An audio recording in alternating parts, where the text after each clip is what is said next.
Ayun. Good evening guys, live na tayo and we have 8 people inside, 9 people inside. Kindly type in naman kung sino yung mga andito na. Good evening sa inyo. Kindly type in kung nakikinig na kayo. And also introduce yourself na lang para I can also uh, sorry, medyo sabog.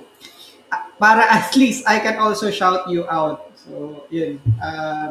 Kindly type na lang, guys. Tapos by 6:30 start tayo kaagad. And, ayun, one of the reasons why I wanted to start immediately is number one, um, I'm not I'm not really feeling well. So, medyo groggy yung ano ba? Ano ba yung pag-alog ng pananaw sa hindi, yung parang environment ba? Parang, um, parang Doctor Strange. Kasi, ayun, may atake kasi sa vertigo.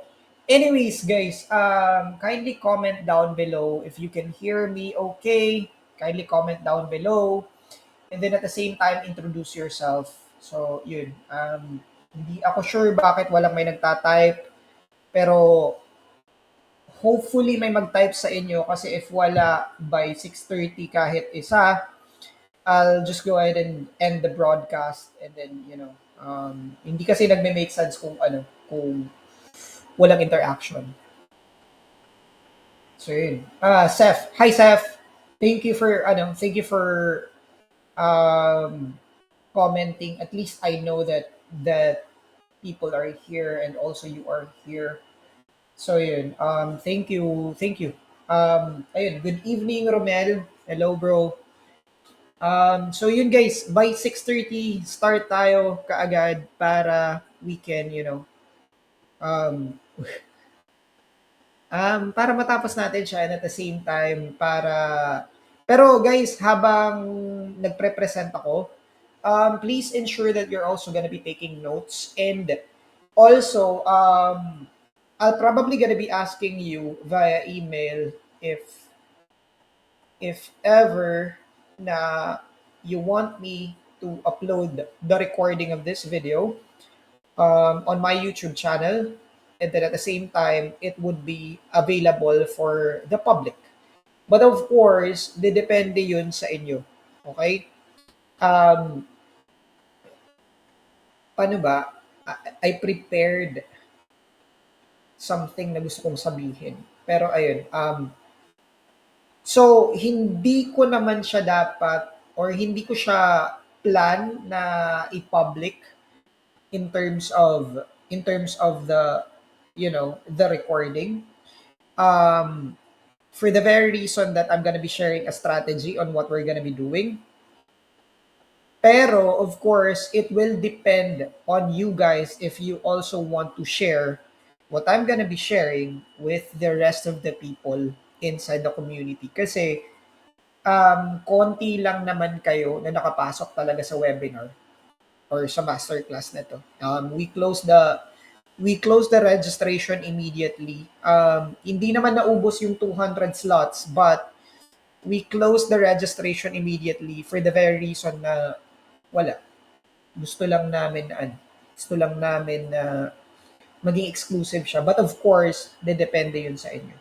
So guys, if you want me to upload the recording of this video on YouTube but magiging public siya for other people, hindi na siya magiging exclusive, kindly comment yes.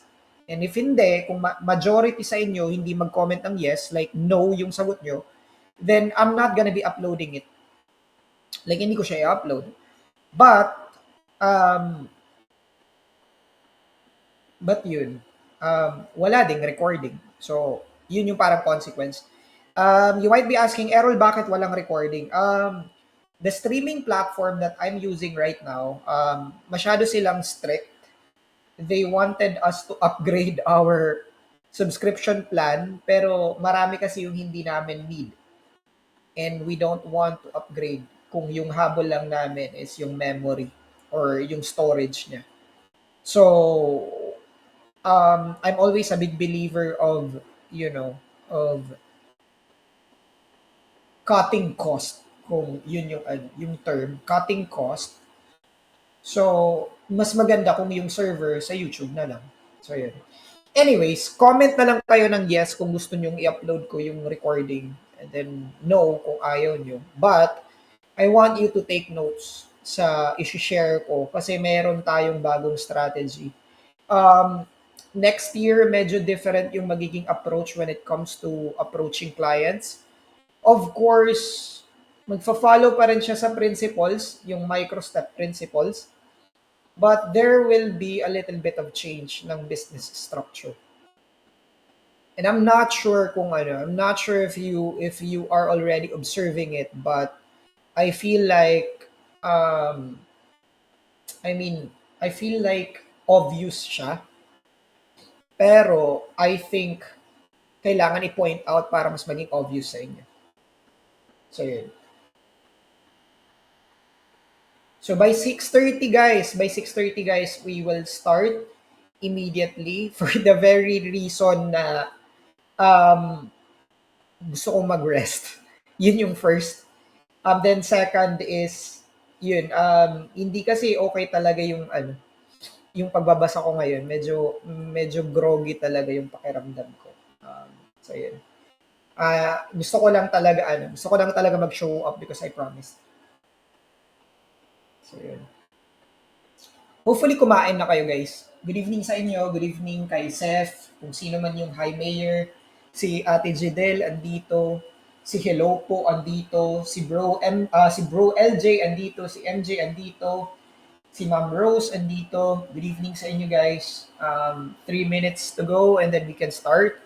So, present ko na lang yung slide ko para at least, and by the way guys, before we start, I want you guys to participate ha.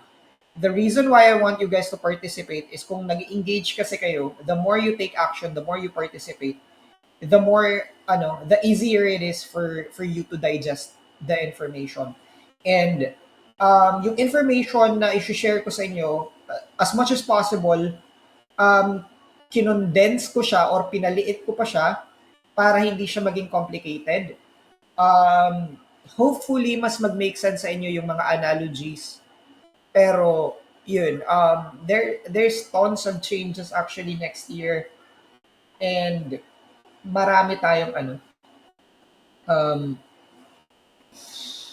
maraming kailangan i-adjust. And you might also notice bakit ganun yung mga post ko recently. Say for example, nung nag-survey ako, guys, do you want me to teach GHL or just focus on System IO? So there's always a reason for that kung sakali nagtatanong ako sa inyo. Seth, I will not entertain any questions right now. I think I've announced it a while ago for the very reason na I'm not feeling well. So, for your questions, you can post inside the group. I will get back to you once I'm okay. Pero for now, I'm not gonna be entertaining any questions. So, as much as I would like, hindi ko siya ipra-prioritize. At the end of the day, I will prioritize my health. So, yun, if you have questions, post it inside the group. I'll get back to it once I'm okay. But for now, I'm not gonna be entertaining questions. I'm just gonna be presenting the master class, and all I ask from you is make sure that you engage. So say for example, if I have a question here, just type in your answer. But if you have any questions or clarifications, I may not be able to answer it for the very reason na I cannot think straight ngayon. Kumbaga hindi ako yung 100%. So yun. So ayun, thank you. Thank you sa pag-intindi. So yun, start na tayo since 6:30 na. I don't want to keep you guys waiting. So start tayo guys. Now, again, I just want you guys to participate, okay? So before we start guys, quick question. Are you also doing this? Are you also doing this? So, say for example, nasa grocery store kayo tapos magbabayad na kayo sa cashier. Now, kayo ba yung tipo na tao na you will try to find a cashier counter with fewer people in line para mabilis kayo makapagbayad, or Are you someone who just follows the flow of the world na kung mahaba yung pila, dun lang ako?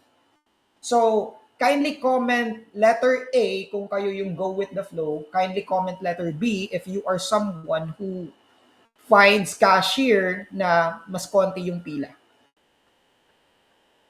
So, kindly comment down. Letter A or letter B. If you are letter B, yung naghahanap ng fewer lines, kindly comment B. So mamaya, medyo related naman to. Alright. So, okay, hindi lang pala ako ganun. I'm also doing it kasi naghahanap kami parati ng, ng mga growth hacks.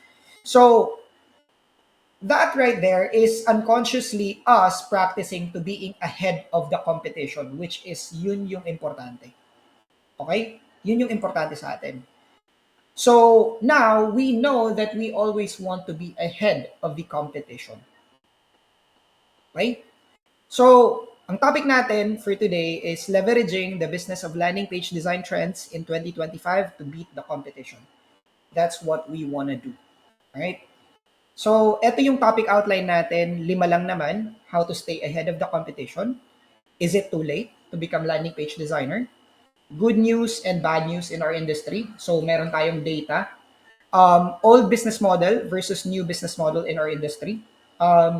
I'm not sure kung na-observe nyo, pero I'm gonna be sharing something with you na parang hopefully ma-realize nyo why I'm doing everything, like kung paano yung structure niya ngayon. And then of course, yung how we're taking advantage of this new model. So disclaimer lang guys, I'm not an expert about this topic. Ang isi-share ko sa inyo is based on my personal perspective, point of view siya, the results that we have, and also from the contents that I've consumed. So basically, when I say content, yung mga na-enroll lang kong course ngayon because hindi naman na nag-enroll ako ng course for the information. It's more on, I'm always a big believer of action speaks louder than words. So kung ano yung ginagawa nila, I follow. I'm not really I'm not really that type na parang kung maituro, parang i-absorb ko lang siya as is. Hindi ganun. I try to observe why they are doing it. So, yun. Kung ano yung mga na-observe ko, yun yung isi-share ko sa inyo. So, start tayo sa first. How to stay ahead of the competition. So, guys, there are 4 ways of beating the competition. Okay? There are 4 ways of beating the competition. So, guys, kung mabagal kayong mag-take note, screenshot nyo na lang para mas mabilis. So, ito yung 4 ways of beating the competition. Number 1, you buy the company of your competitor. Number 2, you choose a high total addressable market. Mamaya explain ko siya with analogy. Number 3, you specialize on a specific category. Number 4, you gain the first mover advantage. So, actually merong 11 ways, pero ito yung major. Wag na nating i-confuse yung mga bagay-bagay kung may madali naman. Like, bakit natin naaralin yung 11 kung subset lang sila ng 4? Diba? So, again, there are 4 ways of beating the competition. You buy the company of your competitor. You choose a high total addressable market. You specialize on a specific category. And lastly, you gain the first mover advantage. So, what does this mean? Ano yung example? So, say for example, si Mark Zuckerberg, ang ginagawa niya, hindi siya nag-invent ng bagong social media platform.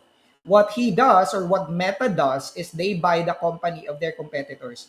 Binili nila si WhatsApp, binili nila si Instagram. Yung Threads, I believe, nakalimutan ko yung previous name, pero it's not theirs. Binili nila yung code. So basically, para alam niyang wala siyang competition, bibilhin niya. Yung tawag dun, monopoly. Okay? Monopoly yung tawag dun. So yun yung ginagawa niya. That's buying the company of your competitors. But of course, as freelancers like us, wala tayong ganung pera, 'di ba? Hindi natin pwede i-acquire yung company ng competitors natin. So, eto siya, medyo hindi na siya pasok. Although there's a way for us to buy our competitors. So, say for example, para sa akin guys, I want you to consider me as your competitor. And for you to compete with me, you have to buy the digital products that I sell. So that's how you compete. Kasi you get an information from me. So kung kunyari nag-enroll kayo, that's you buying a piece of the competitor. Pero at the same time, hindi siya competitor eh. Kasi say for example, si Justin, andito si Justin. Um, ang ginagawa ko, if I have a potential client na pwede kong ipapasa ko sa kanya. So, hindi siya competition, it's more on collaboration. Kumbaga, it's buying your way in para makapasok ka sa isang person na magtitiwala sa'yo. That way, that person will also refer you. So, yan din yung ginagawa ko. Nagjo-join ako sa mga paid communities. Ang pinaka-highest siguro na na-enrollan ko is around 70,000 or 100,000 ata. Pero, what I do there is I get referrals. And that's why hindi kami naubusan ng clients. Okay?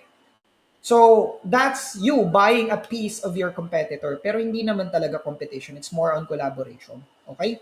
So, hopefully guys, dito pa lang, mayroon na kayong way to apply this type of beating the competition. Okay? So, next, what do I mean by choosing a high total addressable market? So when we say choose a high total addressable market, it means na, kunyari, tayo, shark tayo. What do I mean by that? Ang skill talaga natin, guys, pang shark, high income tayo. Hindi siya low income. Okay? Kasi nakaka-affect tayo ng sales eh. Nakaka-affect tayo ng kumbaga leads para makakuha ng customers yung client. So meaning, malaki talaga yung kita natin. It just so happen na pag nasa maliit, like shark tayo, pero nasa aquarium tayo, putang ina eh, wala tayong makukuhang pera dun. Kasi konti lang yung clients dun.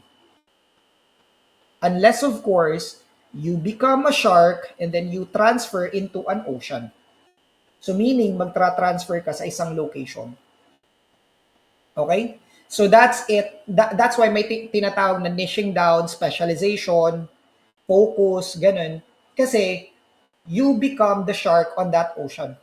So that's how you choose a high total addressable market. Makes sense ba guys? Kindly comment one if it makes sense. Kindly comment one. Kasi I'm not sure kung nagme-make sense pa sa inyo. Sige, mag-aantay ako ng sagot ng konti.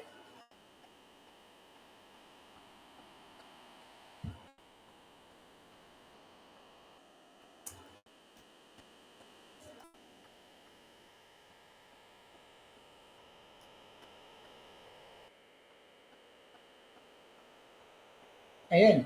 Alright. So, goods. Alright. Marami yung nag-comment ng one. So, guys, if napansin nyo, nag-type ako ng konti. Ang ginawa ko dito sa isang, share ko na lang, no? Ang ginawa ko dito sa isang AirPods ko, nakikinig ako ng for anxiety na music. The reason for that is habang nagpre-present ako ngayon, I'm really feeling, panic attacks. So basically, I'm diagnosed with anxiety, depression, and usually kasi pag may vertigo ako, umaatake siya. So, right now guys, baka ma-feel nyo na parang tanga akong nagsasalita dito. It means na merong umaatake na panic attack. So, yun. Anyways, so to continue, choose a high total addressable market. Third. So, third is more on specialized on a specific category. Now, this is funny. So, say for example, etong surgeon na to, ang niche niya or ang focus niya is he's a cardiologist for civil engineers who are 50 to 60 years old. So kung hindi ka civil engineer or kunyari pasyente ka tapos isa kang architect tapos 40 years old ka, hindi ka niya ooperahan. So that is choosing a specific category. Funny siya pero hopefully mag-make sense siya sa inyo na that's one way for beating the competition. You specialize on a specific category. So say for example sa akin, actually guys, I know copywriting, I know ads, I know digital marketing, I know social media management. Kumbaga, I could say that I'm an all-around marketer, pero if you would notice, I just call myself as a landing page designer. And hindi siya because it's not because gusto kong maging landing page, it's because it's just my entry point. So say for example, ikaw client ka. Pag mag-approach ka sa akin, magpapagawa ka ng landing page. Ang gagawin ko muna yung landing page. And then sasabihin ko, by the way, anong silbi ng landing page na to kung wala ka namang traffic? Why not mag-offer kami ng social media management? So ngayon, nakuha ko na kasi yung tiwala ng taong yun. So it's not gonna be difficult for me to upsell. So yun yung ginagawa ng mga agency. The model of an agency is you have to find one entry point and then you upsell on the back end. When I say upsell on the back end, dapat marami kang services on the back end. So, yan yung ginagawa ng mga agencies. So, parang doktor din yan. Just because cardiologist siya, doesn't mean hindi siya pwede magreseta ng antibiotic for UTI. Pinag-aralan niya yan eh. Kung nag-aaral yung isang doktor, nag-aaral din yan ng lahat ng parte ng katawan. It just so happen, nag-specialize siya sa heart. So, kung may pamilya siya or family member na may UTI, makakapag-reseta yan. Okay? Same din sa atin. Just because we choose to become landing page designers doesn't mean na hindi tayo pwede mag-offer ng ibang skills or service. It just so happen na yun lang yung pinili nating specialization. That way, we can stand out and beat our competition. Yun lang yun. Hopefully, nag-make sense sa inyo yung logic na yun. Kasi some people wants to make things complicated when in fact, it's just so simple. Sobrang dami na ng example sa atin, pero hindi natin sila ino-observe or hindi natin sila nire-relate. And I'm here to break it to you na parang, guys, kahit nga doktor, yung ginagawa nila, kahit may UTI, kahit cardiologist sila, pwede silang magreseta for UTI. Kasi yun talaga yun. And same goes for us. Okay? So next, eto, gain the first mover advantage. So when we say gain the first mover advantage, bago siyang industry, ikaw yung nauna dun. So say for example, if babalik tayo way back 2008, 2009, if kayo, if familiar kayo sa cryptocurrency, if say for example, nag-invest kayo ng Bitcoin last 2009, most probably millionaires na kayo ngayon or billionaires and hindi nyo na kailangan mag-work. On my end, nakapag-invest ako ng Bitcoin tsaka Ethereum 2015. So, meron akong konting first mover advantage pero hindi ako highly involved sa cryptocurrency.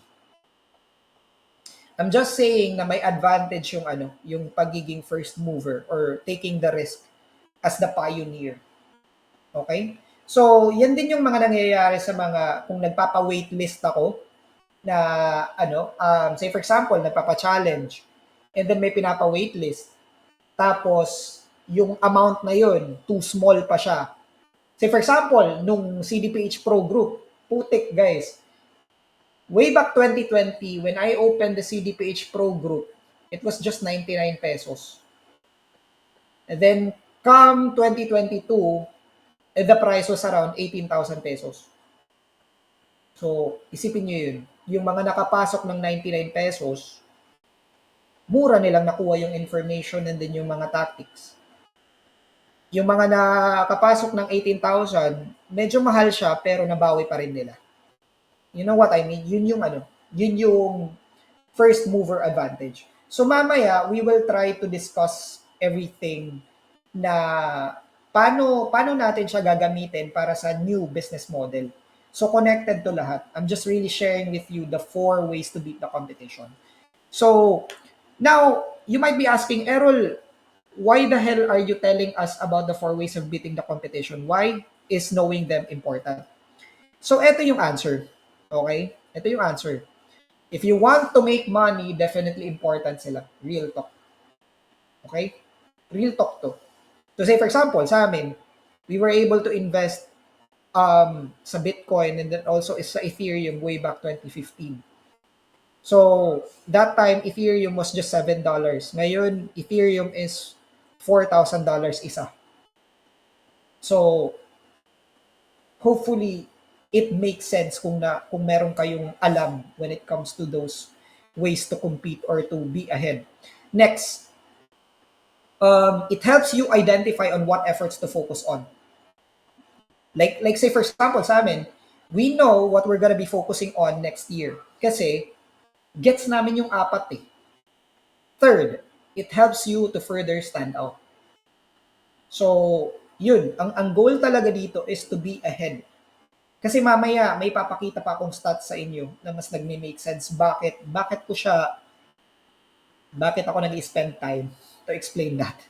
So anyways, sige, diretso tayo. So, eto tanong. Errol, okay, sige, gets ko na yung competition, i-explain mo naman mamaya. But, is it too late to become a landing page designer? And my answer for that is, nope. It's not too late to become a landing page designer. Never naging too late ang landing page designer. 1997, nag-start ang landing page design and it's just going freaking strong. Like, pataas lang siya ng pataas para siyang spaghetti. Okay? So, eto yung reason. Number one, nagkakaroon ng rising ad cost, pushes businesses to use effective methods. So ngayon, I'm not sure kung napapansin nyo yun, pero sobrang dami ng sponsored videos sa TikTok, sa Facebook, sa Messenger, sa emails, sa YouTube. And, guys, nag-triple down yung gumawa ng business ngayong year. So, ang nangyari, kung marami yung nagtayo ng business, wouldn't you agree na yung first move nila is to advertise their business? So, mangyayari is magkakaroon ng competition. And kung nagkakaroon ng competition, yung cost for advertising increases. So, kung may higher cost of advertising, ang hahanapin nila is ano yung effective method para makamura ko. Kaya ako sinabi kanina, I always love to cost cut. Meaning, I always try to find effective methods. So, yun. Yun yung reason. So, dahil gusto nilang mag-ads and then maghanap ng effective method, they will validate their offers using landing pages. Hindi sila gagamit ng website. So, isipin nyo to guys just to give you a little bit of an overview. When someone or when a client wants a website, it will take 2 to 3 months before matapos. When someone wants a landing page, it will be done 14 days after. Yan na yung pinakamatagal. 14 days. 2 to 3 months website, basic website. 14 days landing page. So wouldn't you agree na dito ka na lang sa 14 days? Diba? Hindi na make sense yung website. Pero Errol, bakit may mga website pa rin? Guys, if papansinin nyo, ang mga tao na gumagamit talaga ng website, they are already established businesses.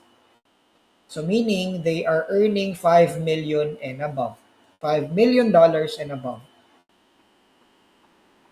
Okay? They're already earning $5 million and above. But, they still use landing page para i-promote yung mga bagong products nila. Like, I've been able to work with enterprise clients versus startup clients. Pag makapag-work kayo ng enterprise clients, guys, sunod-sunod yung A/B testing and it's all landing pages. Like, I've never worked with an enterprise client na, uy, ayusin mo yung ganitong website. Parang, na. Usually, yung mga hinahire nila is, mga website designers, but they are employed and I don't want to be employed. I want to own something. So, yun yung trip ko, which is, yun, landing page. Anyways, next. More businesses understands that it's all about building email list. Guys, may dinilit akong slide. Pero it was a podcast video of Nathan Barry, yung founder ng ConvertKit or Kit na ngayon, and then Mark Manson. Mark Manson is the author of the subtle way of not giving a fuck na book. I'm not sure if you're familiar. Pero ang sabi ni Mark Manson nung tinanong siya ni Nathan Barry, so where are you driving your traffic right now? And ang sabi ni Mark Manson, you know what? Hindi na kami gumagamit ng website because it's no longer working. We're mainly using landing page, we get their email list, and then sa email na lang kami nagbebenta. Tapos yung email nila, yung newsletter nila, it's paid.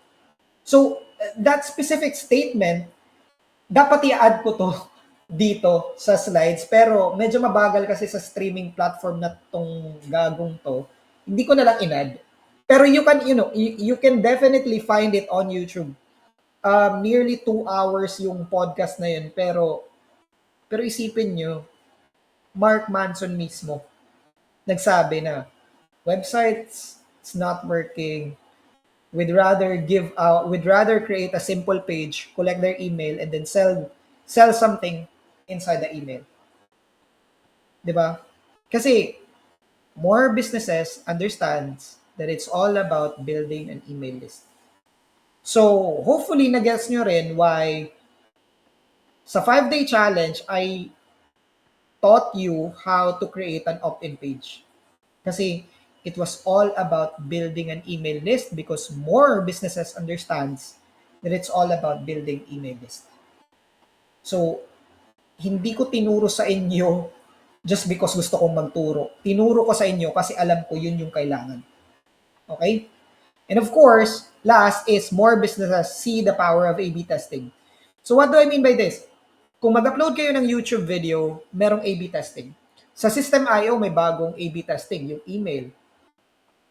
Like, tinitest kung ano yung variation na maganda. Anyways, hindi ko pa siya i-discuss ngayon kasi too complicated siya. Pero, andyan yung retention. Kasi marami yung nagtatanong, Errol, okay, landing page designer na ako. Pero paano ako makakakuha ng retaining clients? A/B test. Andyan yung sagot, A/B test. Alam nyo ba, si Amazon, every hour, hindi to every day every hour, they're doing 500 A/B tests. Every hour, 500 A/B tests. So, isipin nyo yun. Every 24 hours times natin, 24 times 500. They're doing 12,000 A/B tests in a day. And that's why they're the largest e-commerce platform. Shopee is also doing the same thing. TikTok has already been doing the same thing. Facebook, Meta Ads, they're doing A/B testing, creative testing. Tawag ng iba creative testing, it's just A/B testing. Pero guys, the money is in the A/B testing. Okay? So, hopefully may nakukuha kayong mga nuggets kung saan yung direction nito, pero andun talaga lahat. Okay? So, ito yung pero meron tayong but. Anong but na to? So, may mga nagtatanong pa rin sa akin, Errol, ano nga ba yung better though? Funnel design versus landing page design? Kasi, sobrang dami kong nakikita sa TikTok na funnel design is a high-paying skill. Funnel building is a high-paying skill. Landing page design, parang hindi siya ganun kakilala. Totoo nga ba? So now, I'm gonna be answering you with data. I'm not gonna be talking about subjective shit because I love speaking about data. Hindi ko gusto yung parang parang gut feeling. I like to give something na may data. So, eto tanong ko sa inyo guys, before tayo pumunta sa data. May tanong ako, alam niyo yung parang padikit, yung didikit doon, yung lalagyan ng konting pagkain, tapos mapupunta doon yung daga, or yung isa naman is yung mga, flies. Yung ibang insekto na lumilipad. Ang question ko dito, in terms of function, what's their difference? In terms of functions, guys, what's their difference? Etong sticky mouse board versus fly sticky traps.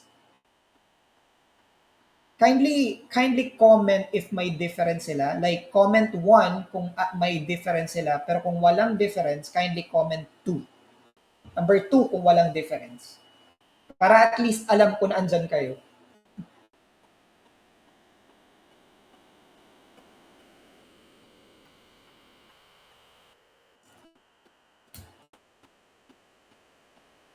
Ala, walang may sumagot. Uy, lo, hindi nila alam yung sagot.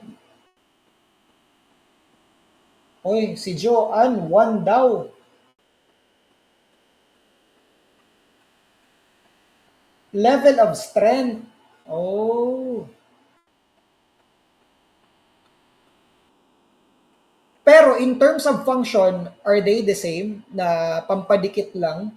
Aside from the level of strength, I didn't know that. Parang mali tong analogy ko, no? Kasi merong ganun pala, hindi ko alam yun.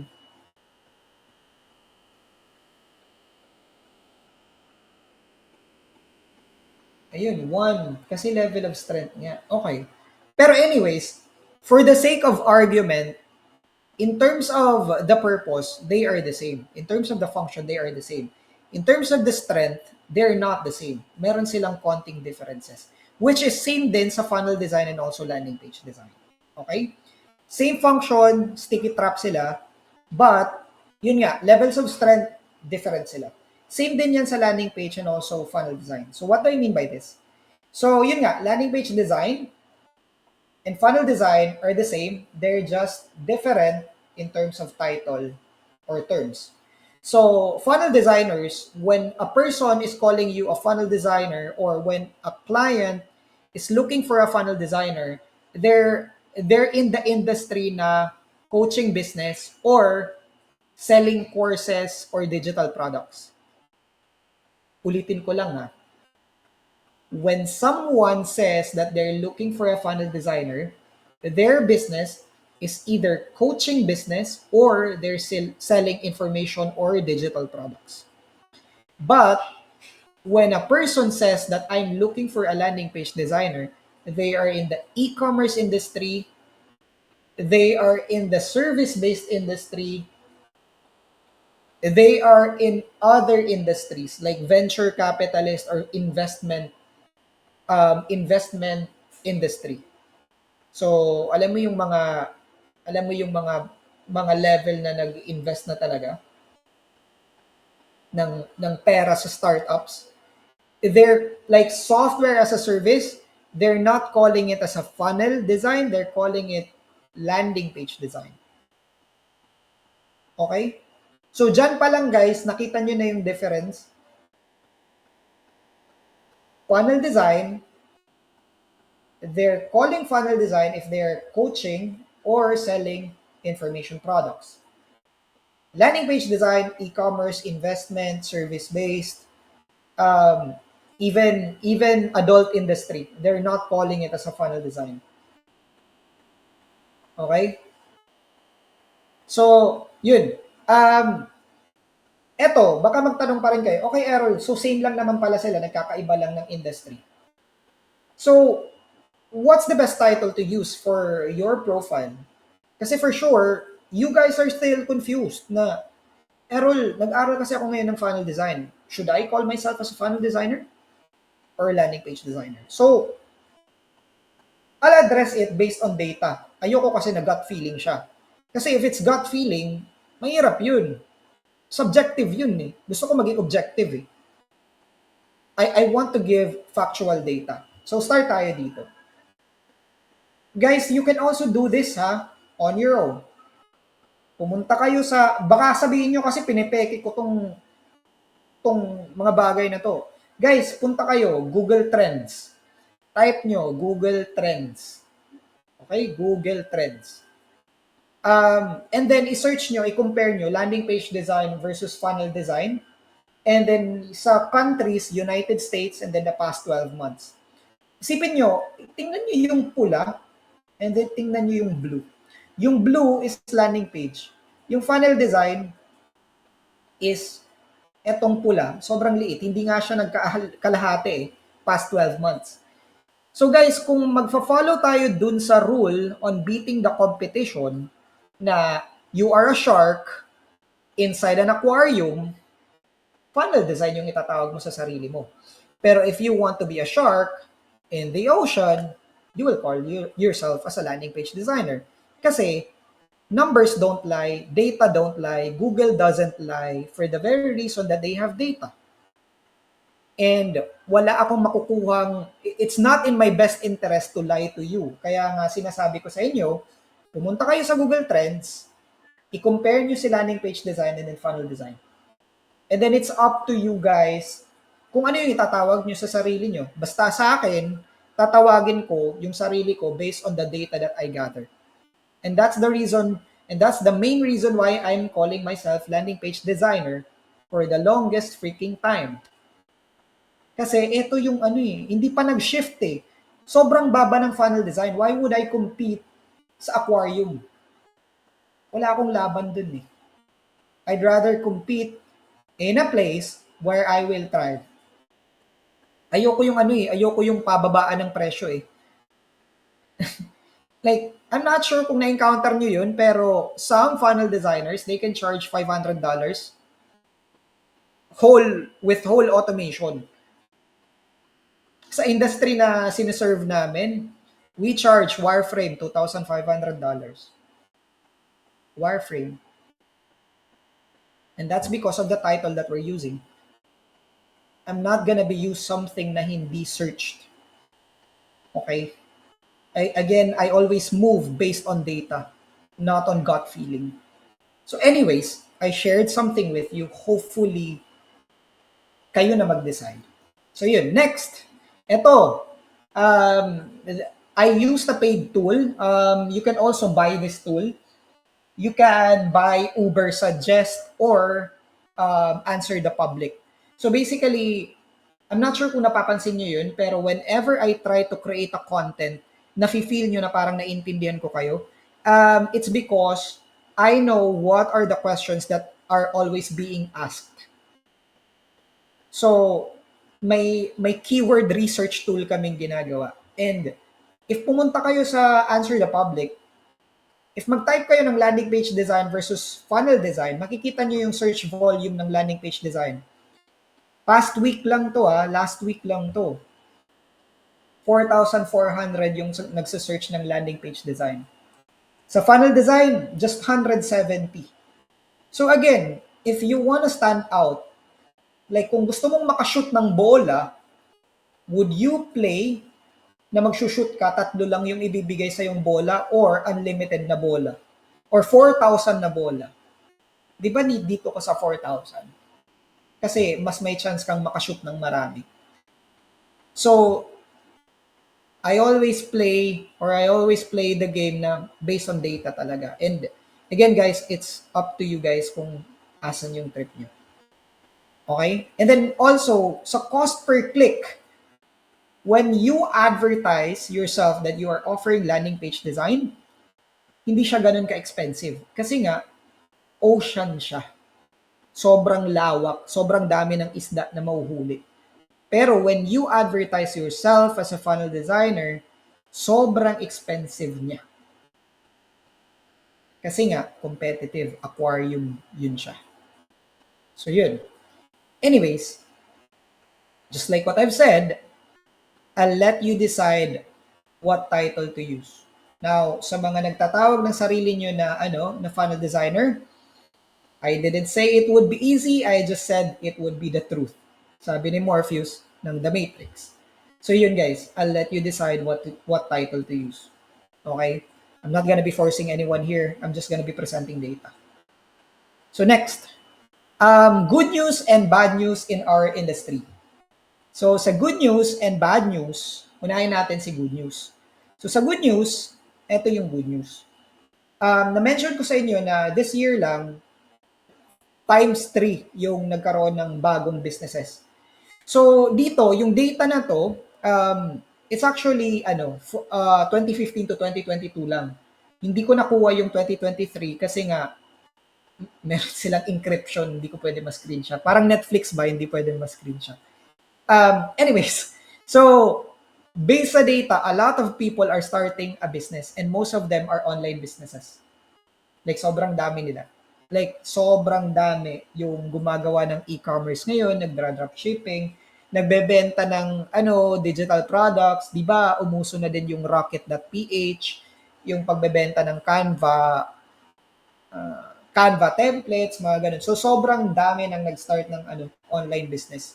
Kaya tumaas yung yung mga business applications, yung parang DTI sa US.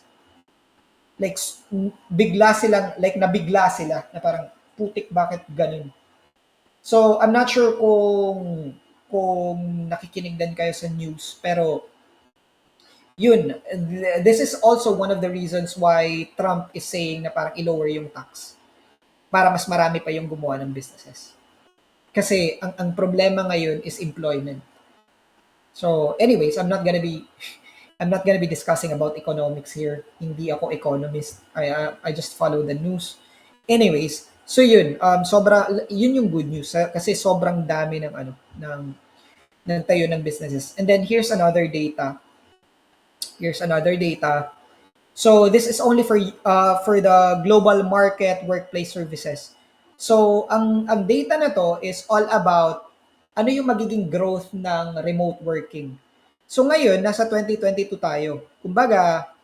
Um ito yung millions of people daw na magiging freelancers. I'm not sure um, kung 20 million pa lang ngayon globally yung mga freelancers pero by 2025 daw 32.6 million yung magiging freelancers.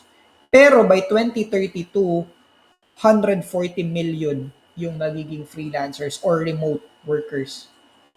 So by that time like 83% of US employers find remote working successful. And that's because of AI. Sobrang dami ng gustong mag-remote work. Kasi ang remote work or freelancing, it provides the three types of freedom. Financial freedom, location freedom, time freedom. Yung sa akin, I prioritize time freedom and then location freedom. And that's why I haven't really applied to corporate. Nag-corporate ako pero hindi ako nagtagal. Ang reason ko doon is ayokong makulong sa four corners room. Pero yun, by 2032, dadami at dadami tayo. So baka sabihin nyo, is it too late? No, putik, hindi pa tayo too late, hindi pa tayo nasa peak. Yung peak nasa 2032 pa. We are still early. Nasa 20 million pa lang yung global population ng remote workers. And I think top 3 yung Philippines sa mga remote workers na kinukuha ng mga clients. Okay? So, ang alam ko guys, for people who are looking for web developers or programmers, India yung number 1. For people who are looking for business operations like yung mga admin task, they're looking for Mexicans kasi same time sa kanila. Pero for creative work like social media management, social media creation or creatives, landing page design, web design, illustrations, they are hiring Filipinos. So, baka sabihin nyo, ay putik, wala tayong edge. Gagi, top 3 nga tayo eh. So, like, dyan pa lang, competitive na tayo. So, gamitin natin yung lahi natin na, Pilipino kami. Ang gagaling namin sa creatives. So, kumbaga, if meron man tayong competitiveness na wala yung iba, yung lahi natin. Kasi nga, we are already on the top 3 ng remote workers sa global, global talent. So, yun, hopefully hindi nyo sayangin yung opportunity kasi nasasayang lang naman yung opportunity kung pabago-bago yung utak nyo. Like, give something 2 years minimum and for sure you will grow. Pero putik kung ikaw yung, sige, landing page ako ngayon. Ay putik, umuso ngayon yung AI naman ako. Ay bukas crypto naman eh. Parang, ano ka ba? May ADHD ka ba? Ba't hindi ka hindi ka maka-focus? Parang ganun. So, yun, give something 2 years and then you will definitely grow. Wala, like, sabi pa nga ni Boss RDR, wala namang kumukulong tubig sa, papatay sindi na apoy. 'Di ba? Totoo naman eh. Walang kumukulong tubig sa patay sindi na apoy. Wala. Kailangan mo talagang i-focus eh. So yun, yun yung mga good news natin. So, what does this mean for us? By 2032, remote work will be the norm. More access to higher earning potential. Like pamangkin ko, nag-resign sa akin. Na-hurt ako. Aside from na-hurt ako, he's earning big money considering college siya. Like big money. So, isipin nyo, pabata ng pabata yung mga nag-free freelance. Most of those kids are exploring online work. Sabi pa nga ng pamangking ko, alam mo, Col, kung yung mga tao mag-explore lang sa online, mabilis magkaroon ng pera. And ako naman, agree ako dun. Like, sobrang dali lang. Tamad lang yung iba.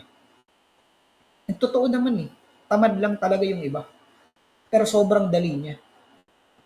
So, yun. More access to higher earning potential. And of course, high chance of financial, time, and location freedom. So, yun. Hopefully excited kayo sa good news na yun. Pero ito yung bad news. Ito na yung bad news. So, ano yung bad news? So, dahil din sa AI. So, ang sabi ng CEO of OpenAI or ChatGPT, meron siyang group chat daw. Parang mastermind niya. In my little group chat with my tech CEO friends, there's this betting pool for the first year that there is a one-person billion-dollar company which would have been unimaginable without AI and now will happen. So anong meaning niya dun? Ang meaning niya dun, in the near future, there will be this one business person, isa lang siya, wala siyang empleyado. Yung empleyado niya, lahat ay AI. And ang mangyayari, that specific company, one-person company, will earn $1 billion in the near future. Meaning, hindi niya kailangan ng ibang tao. And para sa akin, totoo siya. Why? Number one, I'm not sure if you've noticed na yung ibang post ko, nagre-resonate pa rin sa inyo. And most of those posts, I'm no longer the one who's writing it.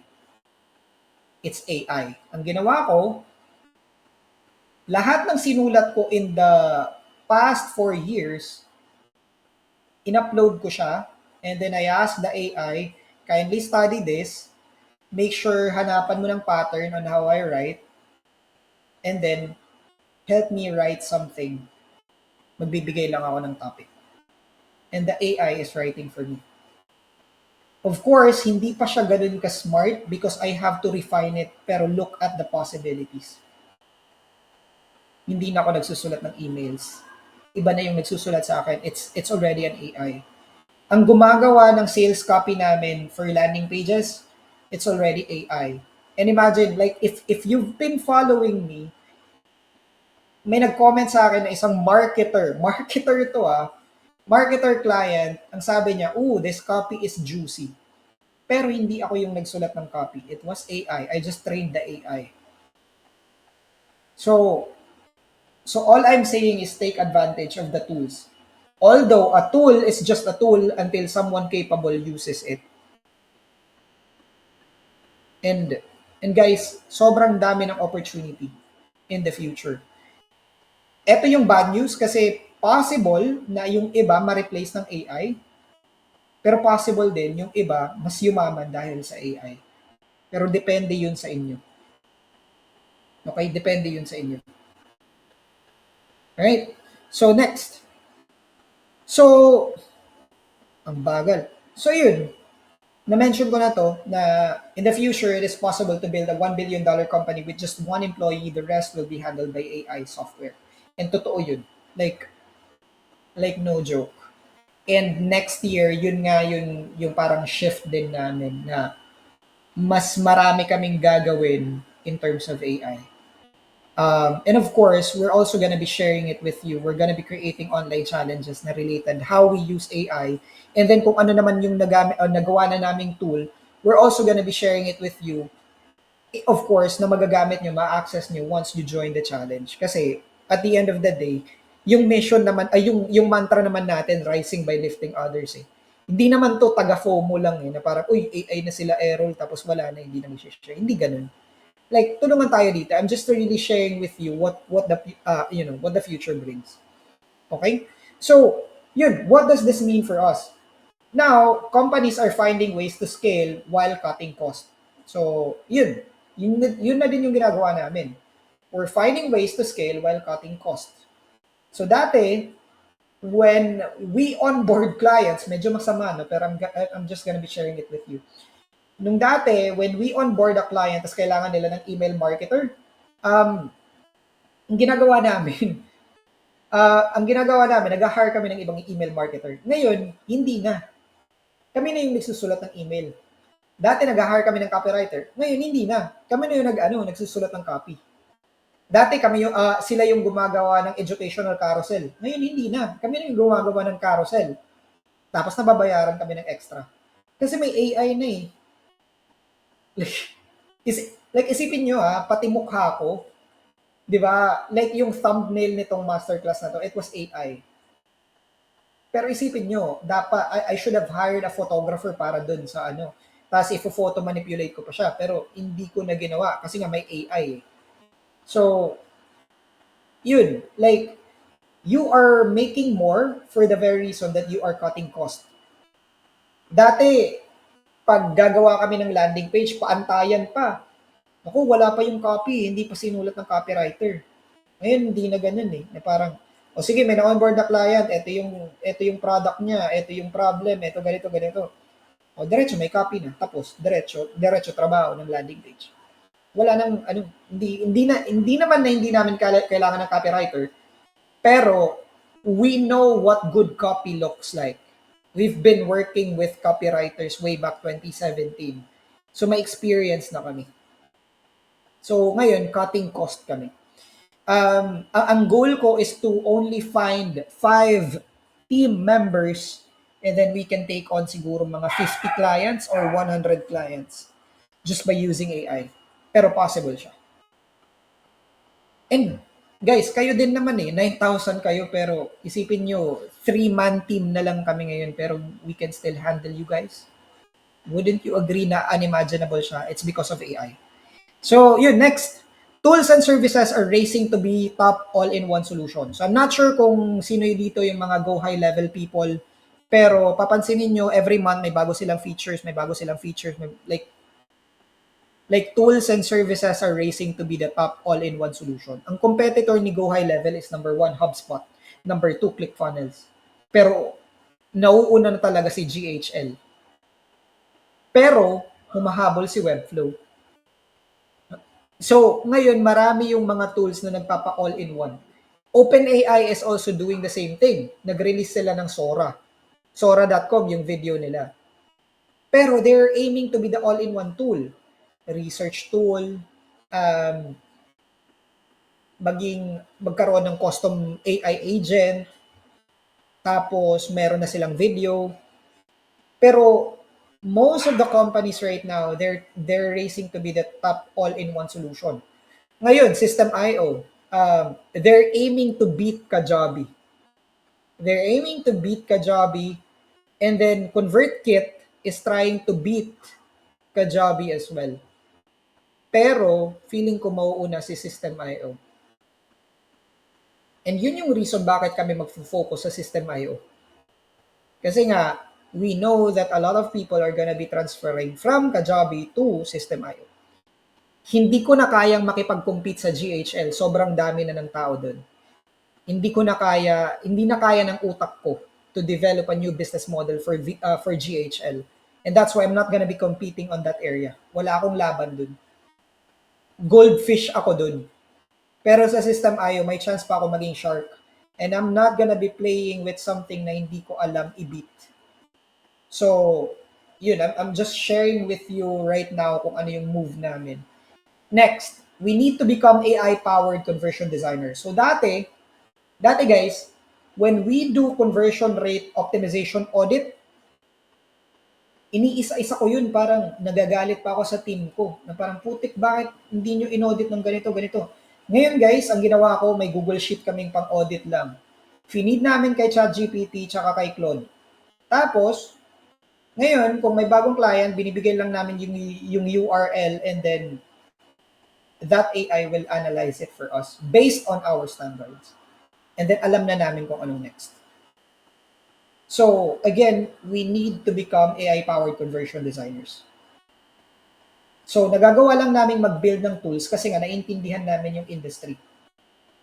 Next, we need to adopt a new business model or strategy. So, eto na. New business model or strategy. So, next tayo. The old business model versus the new business model in our industry. So, guys, before tayo pumunta dun sa old business model, I want you to learn 4 types of leverage.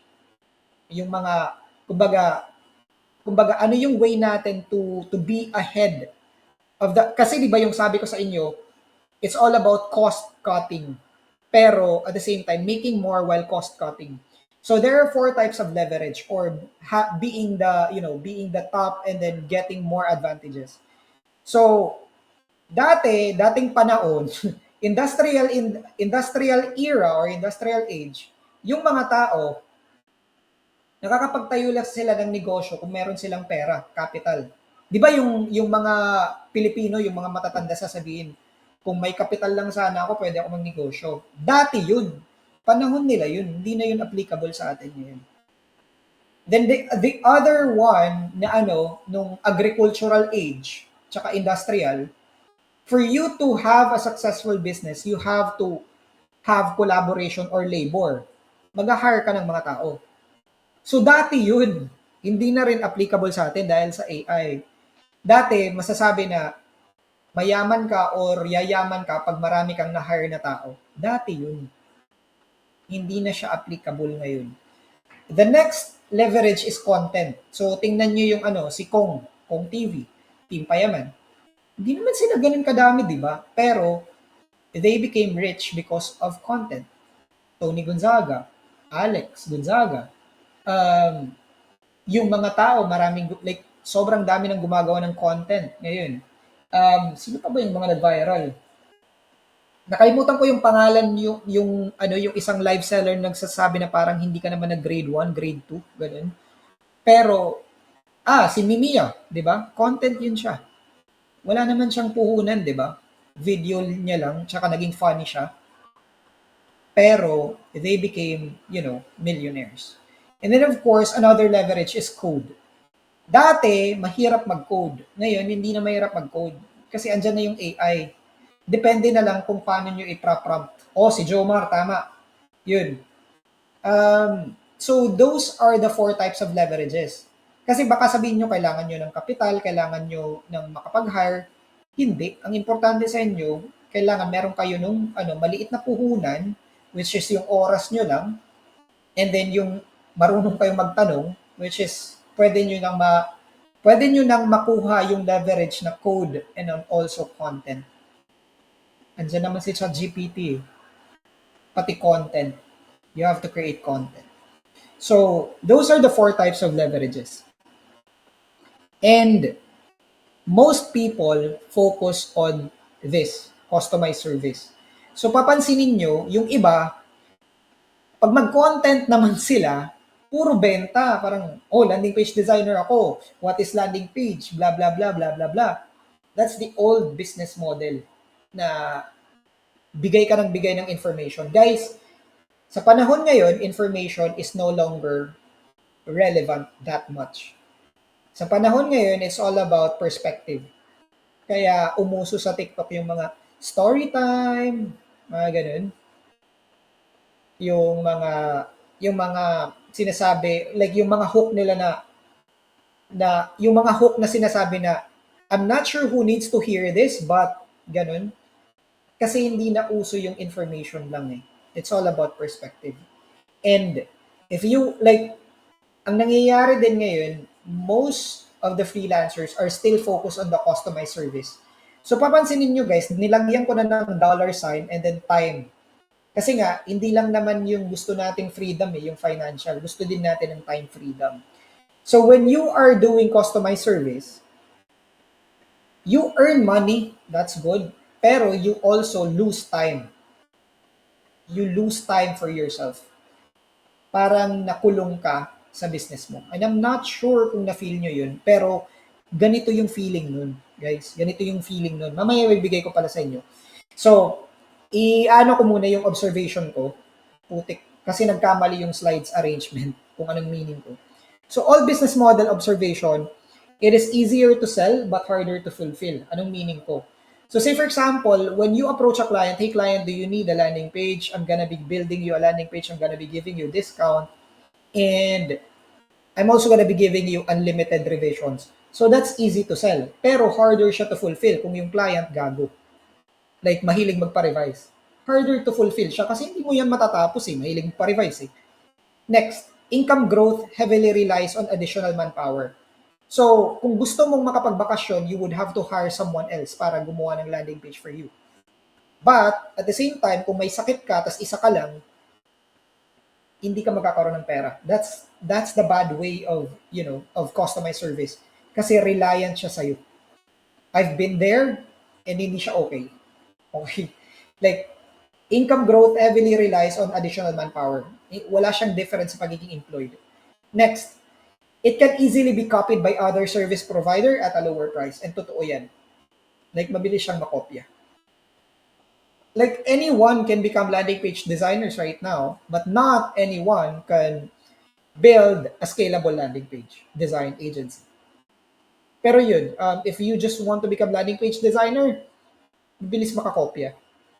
And of course, lastly, if you stick with the old business model, you can easily be replaced by AI. Yun yung delikado. So, ito pa yung sales process in a nutshell ng old business model. So, yun nga, you reach out to client and then you schedule a discovery call. Parang, anong kailangan mo? Anong problema mo? Putang ina mo? Parang gano'n. So, sobrang dami ng kailangan mong gawin, maka-onboard ka lang ng client, you would have to discovery chat. Parang hindi siya pwede ma-automate. You really have to do, like, guys, I've also encountered na mag-meeting ng 20 meetings in a week. Puti kang sakit sa ulo nun. Tapos ang maklo-close ko na client, 3 lang. Parang, shit. 20 kakausapin ko, magsesend pa ako ng proposal, 20 proposals din yun, tapos 3 lang yung makukuha ko. So, ganun yung old business model. You reach out to a client, you do discovery call, discovery conversation, you send a proposal, and then custom strategy pa yun, depende sa napag-usapan nyo. And then you provide a custom solution, depende kung ano yung landing page nila. Iba-iba pa yung section, iba pa yung image, ganun. So, like, iba-iba pa yung automation niya, formula. So, medyo, alam mo yun, masakit sa ulo. And then, once nagustuhan mo si client, mag-upsell ka. Pag hindi mo gusto, i-fire mo. So, I'm not saying na wrong ang business model na to. This model works. This model still works. A lot of freelancers love this model, and I have nothing against those people. I've been in these shoes. I've loved this model in the past, pero, like, para sa akin, hindi na siya nagsaserve for me for the very reason na, alam nyo na, ngayon nga may sakit ako. And that's the main reason why I no longer love this model. Kasi priority ko yung health ko. Anything that, kung madidihado yung health ko, I say no. Always talaga yun. So, I mean, I've been able to manage 15 people and hindi ko siya trip. So, again, nothing wrong with this model. This model still works.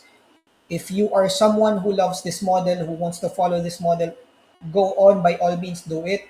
Kung natutuwa ka, go all in ka. Pero for me, hindi siya nagsaserve sa akin for the very reason na priority ko yung health ko.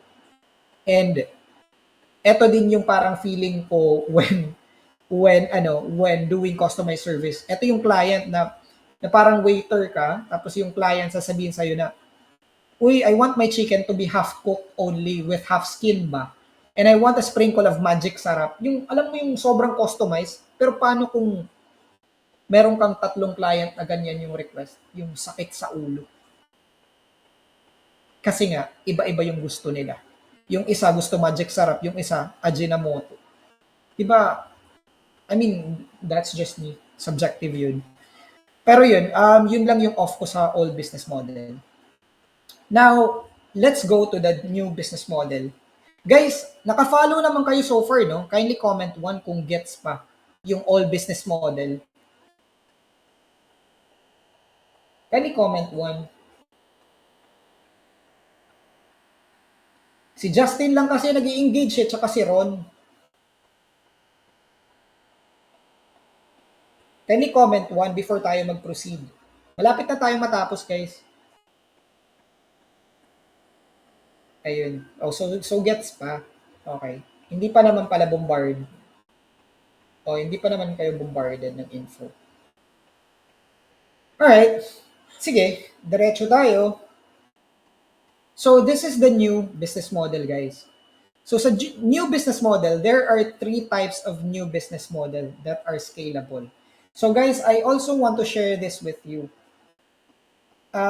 May confusion kasi when it comes to saying growing a business, scaling a business. When we say growing a business, for you to have more money, you have to have more capital and also more people. So meaning, mag-hire kayo ng marami, mag-hire din kayo ng, o mag-spend din kayo ng malaking pera. So that is growing a business. Scaling a business is, ang earnings nyo lumalaki pero yung expenses nyo hindi lumiliit pero same pa rin siya. That is scalable business. Okay? So ang gusto natin dito is building a scalable business. Yung resources na gagamitin, same pa rin siya, same effort, pero mas higher yung return. So there are 3 types. May hybrid model, which is online selling plus service. May catalog model, which is a la carte. Like say for example, pumunta kayo ng Jollibee, pwede kayong bumili ng burger lang. That is catalog model. Pwede din burger tsaka pineapple pa, ano yun? Peach mango pie. So yun, catalog model yun siya. Productized model is bundle with predictable deliverable. So, sa Jollibee, may chicken joy ka rice with drinks, with fries. So, yun yung productized model. Bundled na siya. Kumbaga, alam mo na yung deliverables na pagpiliin nila yung J1 sa Jollibee, chicken joy, rice, with fries and drinks. So, bundled na yun. Yun yung productized. So, oo nga, delayed yung comments. So, yun guys, para mas ma-explain ko pa, ito yung hybrid model, no? So, sa hybrid model, kunyari, nagbebenta tayo ng manok. Sa hybrid model, guys, kunyari, nagbebenta ko ng manok. If I want to go with hybrid model, we sell whole chicken and chicken recipes. So, yan yung hybrid model. Nagbebenta kami ng service, and then at the same time, we sell digital products. So, ang business talaga ng CDPH, guys, is hybrid. Kasi yun yung alam namin. Mas gets namin siya. Okay? Hindi ko gets yung productized. I mean, gets ko siya, pero hindi ko siya trip. Okay, yun na lang. Hybrid model, kasi gusto ko complicated yung buhay ko. Hybrid yung gusto ko. Kasi I can also sell information. Now, ang reason ko naman bakit nasa hybrid model kami is we educate the client first before really getting our service. Kasi ayaw ko ng, alam mo yun, yung mga tamad. Ayoko ng tamad katrabaho. Like, we want them to consume the information first. That way they are educated. And once they're educated, mas mabilis silang katrabaho. So, ano pa yung ibang business models na same sa amin? Russell Brunson, ClickFunnels, same yung ginagawa nila. Binebenta nila yung .com secrets book nila, pero once you buy the .com secrets on the back end, bebentahan ka nila ng service na kami na lang gagawa ng funnel mo. So that is hybrid model. They sell the information first, and then they sell the service on the back end. Okay? So yung sa amin, same din yung model, hybrid. May iba na focus sila sa digital products. And for us, hindi kami ganun. So far, hindi ganun. Now, productized model, we only focus on selling thigh. Parang ganun. Like, bebenta lang namin mga chicken wings. Wala kaming ibang ibebenta kundi chicken wings lang. Mostly na productized businesses like, pwede natin sabihin, yun, mga pagkain like fast food. Mga productized yun sila. Ron, okay lang ba if you can ask the question inside the group? For the very reason na hindi ko siya talaga gusto i-address ngayon kasi I'm not really feeling well. Pero yun, I'll try to get back to you once I'm okay. Pero for now, gusto ko lang mag-discuss. Pero good yung question mo. I want you to ask it inside the group, that way I can address it once I'm okay. Pero ngayon, hindi ko siya masasagot. Next, catalog model is we sell wide variety of chicken parts. So, same din yan, like Uniqlo. Bebenta sila ng damit, pero sobrang dami ng damit nila. Could be white shirt, red shirt. Alam mo yun, iba-iba. Pero, they're selling catalogs. Like, sobrang dami ng choices, options. So, para sa akin, ang pinaka-scale, like eto sila, scalable lahat. Pero para sa akin, kung mag-start kayo, mas maganda yung productized. Okay? Productized yung pinakamadali. Kasi it's already bundled with predictable deliverables. So, like say for example, predictable deliverables. Say for example, sa amin, dati nung nag-productize kami, when a client comes in to us, ang binebenta lang talaga namin, product launch na funnel flow. Yun lang. Like product launch lang siya. Like pagpapasok sa amin, sasabihin nila gusto namin ng webinar, hindi namin ina-accept. We are not specialists at webinar funnel. We only specialize on product launch. And yun lang yung binebenta namin. Actually, dalawa yung specialization namin. Online challenge funnels and then product launch funnels. Yun yung specialty talaga namin. Like, hindi naman na kahit pikitan, putik, bragging na yun. Pero alam namin paano i-structure kahit anong business yun. Like, meron na kaming mga AI dun for the offers, paano i-structure yung challenge na the people would participate, higher finishing rate or higher completion rate. So, meron na kaming ganung formula. Kaya, pag pumapasok yung client sa amin, say for example, a client would want us to create a product launch. Matatapos namin siya within 5 days and then babayaran kami kaagad. Kasi, yun lang yung deliverables namin eh. Alam namin na 5 landing pages lang yun with siguro 7 emails, tapos yung automation niya pabalik-balik.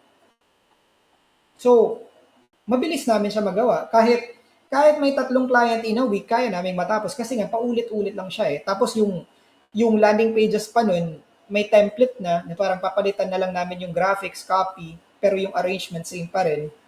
So alam mo yun, parang tapos ka agad. Parang nag-fill in the blanks na lang. Yun yung productized model. Kasi kung customized service siya, it would be difficult. Depende yun sa gusto ng client eh. Pero, yun nga, if you want to build a scalable business, goods si productized model. So, yun. A lot of the freelancers that I know na medyo matagal na din, si Eb Fajardo, they're already doing productized services. Sino pa ba? Si JTL, productized naman yun sila. Si Mon Agner, yun, productized din yun sila. Kasi nga, scalable siya eh. Ang goal doon is ma-replace ka. Okay? So, yun, next. So, eto yung observation ko when you choose new business model. Number one, it is difficult to sell at first, but easier to fulfill. So, same sa amin. Nung nag-start kami sa product launch formula, medyo mahirap makabenta kasi nga pagpapasok sa amin sasabihin na webinar, VSL, sasabihin namin no, parang putik ang sakit. Ang sakit sa dibdib kasi wala, like, mawawalan tayo ng pera. Pero once you get the first customer to the third customer or client, mabilis na lang siya. Like, kasi paulit-ulit na lang eh. Parang alam mo na like, okay, papasok client, ito problema niya, okay, alam na natin yan. So, predictable siya. Then, of course, income growth heavily relies on business systems. So, sa mga nakaka-observe din sa akin, that's the reason why I love creating systems. Like yung Notion, mga AI tools, mga ganun, mga Google Sheet. Kung nag-participate kayo ng challenge, papansin nyo paano ko i-arrange yung mga images. Kasi, like, siguro nadala na lang na I rely on business systems as compared to just doing the thing just for the sake of doing it. At the end of the day, mas maganda yung may system ka kasi mas mabilis mo silang mapapasa yung trabaho. Kasi tamad din naman ako eh. So, gusto ko ipasa kaagad yung trabaho. Pero yun. And then of course, it is difficult to be copied by other service providers. Kasi totoo siya. Dahil, hindi naman lahat magaling gumawa ng business systems. Kaya nga umuso yung franchising eh. Kasi, ang mga tao, hindi nila gets paano gumawa ng systems, pero kaya nilang bumili ng systems. And hopefully nagigets nyo kung saan papunta yung direction ko nung in-example ko si franchising. So isipin nyo to, gumawa ako ng productized system and then ibebenta ko sa inyo yung system na yun. 'Di ba? Scalable na siya. Pero at the same time, kung gumawa kayo ng system out of my system, you can also sell it to your clients para mas makascale ka pa. So that is parang yun. That is you acquiring my knowledge and then selling it to other. So parang parang monopoly siya. So yun. Pwede yun siya. Pero difficult siya to be copied. Kaya nga mas dumadami yung bumibili na lang ng franchise as compared sa gagawa ng system for a franchise. So ganun. So, and then of course, templated and predictable deliverables and results na siya. Kasi nga, alam mo na yung moving pieces eh. Pabalik-balik lang yun eh. So yun, gets mo kaagad kung anong problem. So, hindi na siya difficult. Okay? So, yun yung new business model. Yun nga lang, may downside siya. It's very difficult to sell at first, but easier to fulfill once you are there. Okay? So, lahat naman siguro ng ng business eh. When you start a business, starting really is difficult. Pero once the ball is rolling, okay naman. Same naman din sa CDPH eh. 2020 sobrang bagal niya. 2021 sobrang bagal niya pa rin. 2023 sobrang bagal niya pa rin. 2024 medyo okay na. Kaya andito pa rin ako. Kasi nga, ganun naman talaga sa business eh. Parang game of naman siya eh, consistency and patience eh.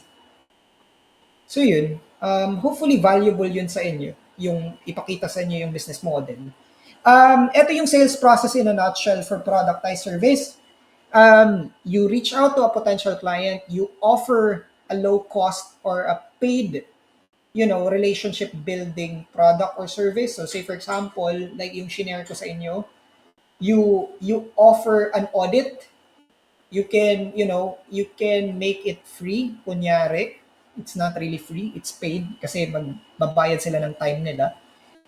Pero yun, you can offer an audit and then once they like the audit and then gusto nila makipag-work sa'yo, instead of you doing the discovery conversation, you just give them a project questionnaire. Sasagutin nila yung project questionnaire and based on those questionnaires, you provide a predictable and productized service. Kasi at the end of the day, kung ikaw yung nag-a-ask ng question, you control the whole deliverable. Okay? Kasi alam mo yun na parang eto yung question kung ganito yung problem nila. So, yun. you can do that. You can do that. And then of course, yung last is you upsell a retention package. Kasi nga, mabilis na lang siya eh. So say for example, productize, nagpagawa sila ng product launch. Ang next mo na ano na retention package is A/B testing. O i-test natin kasi hindi okay yung opt-in. So alam mo yun. So kasi paulit-ulit lang siya eh. So yun yung ano, new business model. Itong text na to, hindi ko lang natanggal. So ayun. That's it. Yung old business model versus new business model in our industry. And now, we go with the how we're taking advantage of this new model. So ganito yung ginagawa namin, guys. Number one, we'll just focus on one tool and one core offer. Which is, sa next namin, instead of us doing product launch, we're gonna be focusing on gamified funnel system. So medyo online challenge siya, pero at the same time, may kakaiba siya. So we'll either focus on product launch, we continue to do it, or we do gamified funnel system. So when I say funnel, it includes social media and then also email. Hindi siya landing page design. Pero yun yung game plan namin kasi kaya naman siya dahil sa AI. We're also gonna be creating workflows that leverages AI from creating their offers, writing landing page, and then email copy to graphics. So nakita nyo na yung mga dine-demonstrate ko, like I'm really building in public na pinapakita ko sa inyo na trinain ko yung mukha, like trinain ko yung AI sa mukha ko para ma-clone yung mukha ko pag gagawa ng graphics. So that's the possibility when you're using AI. And then of course, we'll create a universal landing page template that's easily duplicated. So, yun yung gagawin namin kasi nga one platform na lang, which is System.io. And then, gagawa ng project questionnaire that will give predictable results, deliverables, expectation, and results. So, I'm not sure kung sa inyo, nag-take kayo ng 5-day challenge. After certification, you are prompted na mag-take kayo ng quiz. So that right there is a test for us kung gagana yung project questionnaire namin. And siguro, I think 89% sa inyo yung nag-take nun. So alam namin gagana siya. So it's so simple for us to create project questionnaire. Kasi gumana sa inyo eh. So kumbaga, hindi naman na ginagawa kayong experiment, pero sige, yun na lang yung right words. Wala akong maisip na iba. Pero yun, we're constantly testing. Tama, yun. We're constantly testing na alam namin gagana yun siya. And of course, we're also gonna be delegating the workflow to other team members to replace me. So yan yung game plan namin. We're gonna be focusing on one tool, one core offer. And then, gagamitin namin yung AI. And of course, gagawa ng landing page template. Actually, kung nag-take kayo ng 7-day challenge, advanced landing page challenge, nakita nyo na yung snippet of our template na sinasabi ko, yung naka-components or naka-blocks. So, we're gonna be creating universal landing page template that's easily duplicated. Yun siya. And kung like lahat ng ginagawa namin, guys, we've been testing para sa game plan na to for 2025. So that's how we're gonna be leveraging the trend in 2025. Magiging heavily invested tayo sa AI, and I'll probably gonna be creating some, online challenges na related dito sa game plan. That way, you can also, take advantage of it.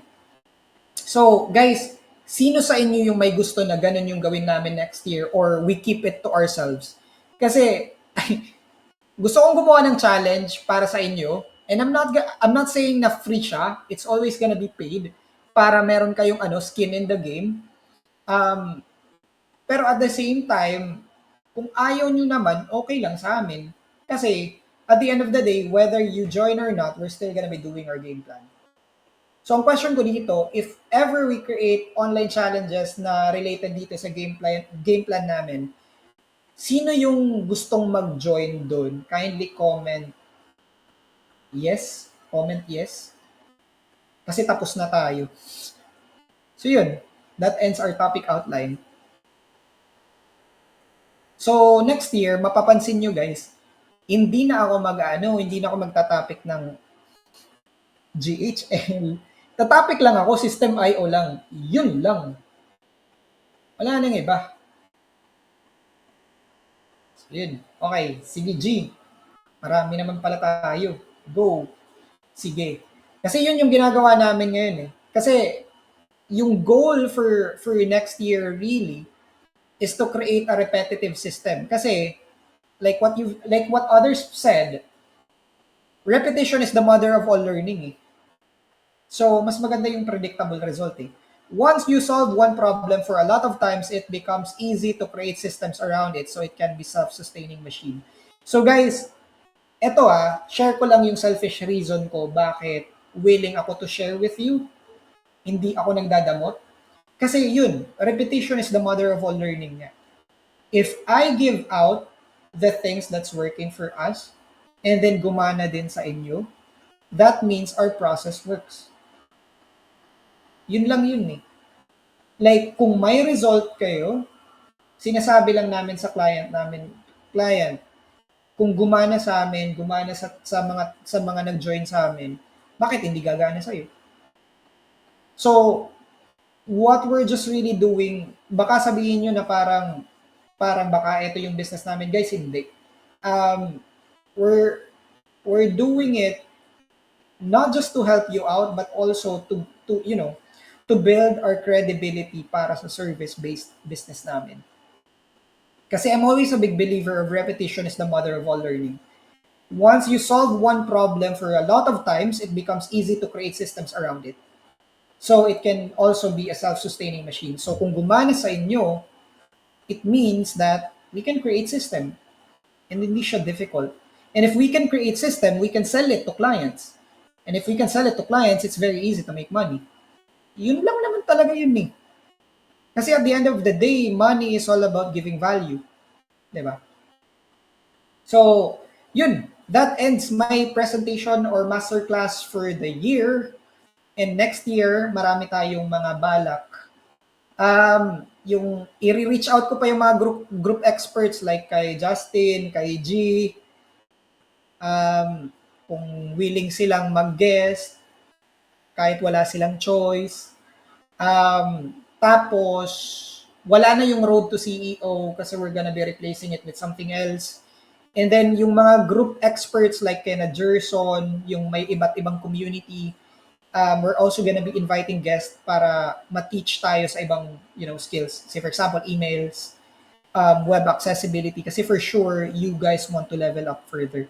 So yun, next year should be a lot of things happening. So yun guys, that ends my presentation. And what's the one valuable lesson you've learned from this video or from this workshop? Kindly post it inside the group kung trip nyong mag-share. Kung ayaw nyo naman, sige, ganyan naman kayo, go lang. Pero yung tanong ko na lang guys, do you want me to upload the recording of this video on YouTube and make it publicly or not? Kasi wala tayong recording. Kung ayaw nyo, wala tayong recording. Although you guys are gonna be ahead kung nag-take notes kayo. But if you want to rewatch it, that also means that the other members na hindi nakapag-sign up live would also be able to watch it. And either way, I'm good. Okay lang sa akin. Kayo yung boss ko. So, question, do you want me to upload this on YouTube or not? Kindly comment yes kung yes, kindly comment no kung no. Okay lang sa akin. And then once you comment, we end the live session and, Merry Christmas and Happy New Year to you guys. Yes, me too. Sharing is caring for me as well. So yun, i-upload natin. Okay, sige. Dalawa pa lang.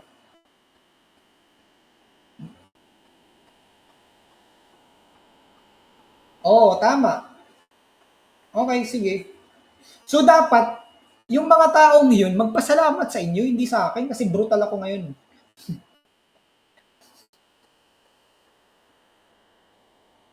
Sige guys, i-upload ko siya. Hopefully by next week, ma-upload ko na siya. Pero we're not gonna be editing the video. We're not gonna be editing the video lang. So yun, and that ends our live session. Thank you guys for being here. Thank you guys for participating, for engaging, and of course, for sharing your valuable time with me. And pasensya kung medyo nag-lag ng konti. Ganun talaga pag may panic attack. Pero, ayun, thank you din for understanding. And of course, Merry Christmas sa inyo and Happy New Year and have a bountiful 2024 and of course, more blessings sa 2025 kasi 2025 is gonna be exciting for all of us. So yun lang guys, that ends our masterclass and bye guys.